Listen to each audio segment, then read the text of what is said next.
కేంద్ర ఎన్డీఏ ప్రభుత్వం బీజేపీ ఆర్థిక శాఖ మంత్రి నిర్మలా సీతారామన్ గారు ఈరోజు పార్లమెంట్లో ప్రవేశపెట్టినటువంటి బడ్జెట్ తెలంగాణ రాష్ట్ర ప్రజలను తీవ్ర నిరాశకు గురి చేసినటువంటి పరిస్థితి ఉన్నది.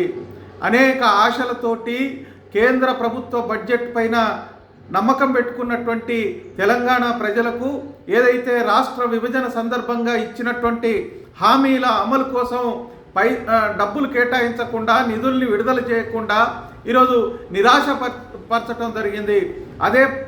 అదేవిధంగా ఈ కేంద్ర ప్రభుత్వం తెలంగాణకు న్యాయం చేస్తుందనేటువంటి ఆలోచనతో ఉత్తర తెలంగాణలో అట్లాగే మొత్తం ఈ తెలంగాణ రాష్ట్రంలో 8 మంది పార్లమెంట్ సభ్యుల్ని రాష్ట్ర ప్రజలు గెలిపిస్తే ఈ ప్రజలు పెట్టుకున్నటువంటి ఆశల మీద నీళ్లు చల్లినటువంటి పరిస్థితి ఈ బడ్జెట్లో కనబడుతూ ఉన్నది. ప్రధానంగా నిజామాబాద్ జిల్లాకు సంబంధించి పసుపు బోర్డును ఏర్పాటు చేస్తామని స్వయంగా ఇక్కడ కేంద్ర ప్రభుత్వం ప్రధానమంత్రి ప్రకటించినటువంటి పరిస్థితి ఉన్నది. రక్షణ శాఖ మంత్రి ఈ నిజామాబాద్లో జరిగినటువంటి బహిరంగ సభలో ప్రకటించారు. అదేవిధంగా దానికి ఏ రకమైనటువంటి నిధుల్ని కేటాయించినటువంటి పరిస్థితి లేదు.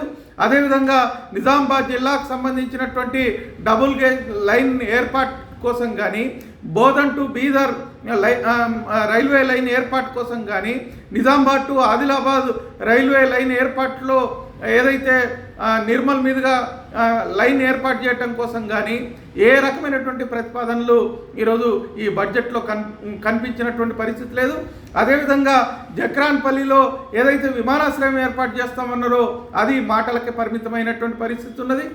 ఈ జిల్లాలో మూతబడినటువంటి నిజాం షుగర్ ఫ్యాక్టరీని తెరిపించడంలో ఈరోజు ప్రభుత్వం ఏ రకమైనటువంటి బడ్జెట్ను కేటాయించకపోవటం అంటే ఈ ప్రభుత్వం తెలంగాణ రాష్ట్రం పట్ల, ప్రధానంగా నిజామాబాద్ జిల్లా ప్రజల పట్ల సౌతి తల్లి ప్రేమని, వివక్షతని ఈరోజు ప్రదర్శించింది. దీన్ని సిపిఎం పార్టీగా తీవ్ర